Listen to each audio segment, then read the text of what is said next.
ప్రియులారా, బాగున్నారా? దేవుని వాక్యాన్ని క్రమంగా చదువుచున్నారా? ప్రార్థించుచున్నారా? నేటి ధ్యాన వాక్యము రాజుల మొదటి గ్రంథం 5వ అధ్యాయము 4వ వచనం చివరి మాటలు. యెహోవా నలుదిశలను నాకు నెమ్మది దయచేసి ఉన్నాడు. దైవజనుడైనటువంటి మహాజ్ఞాని అయినటువంటి సొలొమోను చెప్తున్నటువంటి మాట ఇది. యెహోవా 4 ప్రక్కల నుండి నాకు నెమ్మదిని దయచేసి ఉన్నాడు అని అంటున్నాడు. మనుషులు నెమ్మదిగా జీవించడము ఎంతో గొప్ప భాగ్యం. నెమ్మది లేనటువంటి జీవితంలో మనకు బాధ, కష్టము, వేదన కలుగుతుంది.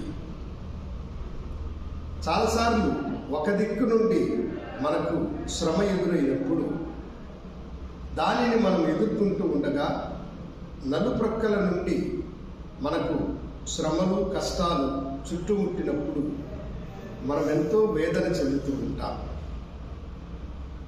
అయితే ఇక్కడ సొలొమోను చెబుతున్న మాట ఏమిటంటే, దేవుడు నలుదిక్కుల నుండి నాకు నెమ్మదిని కలుగు చేసినాడు అని.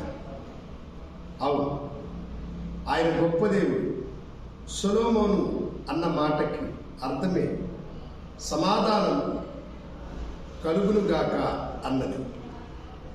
సమాధానకరుడైనటువంటి దేవుడు అతనికి తోడుగా ఉండి నలువైపులా అతనికి నెమ్మదిని కలుగు చేసినాడు.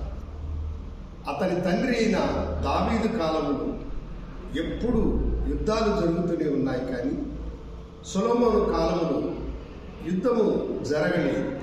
కారణం ఏమిటంటే, దేవుడు అతనికి తోడుగా ఉండి నలువైపుల నుండి అతనికి నెమ్మదినిచ్చి తన జ్ఞానం చేత దేవుడు అతన్ని నడిపించినందునే.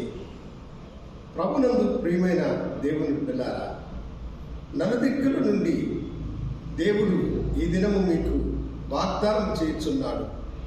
నలుదిక్కుల నుండి నేను మీకు నెమ్మదిని కలుగు చేస్తాను, నా సమాధానము మీకు అనుగ్రహిస్తానని. ఎందుకు ఈ శ్రమలలో నేను జీవించాలి, ఈ కష్టంలో, ఈ బాధలో, ఈ వేదనలో నేను ఉంటున్నానని ఆవేదన చెంది ఉన్నావా?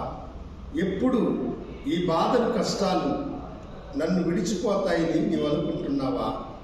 దేవాతి దేవుడు అంటున్నాడు, నేను నలుదిక్కుల నుండి నీకు నెమ్మదిని కలుగు చేస్తాను.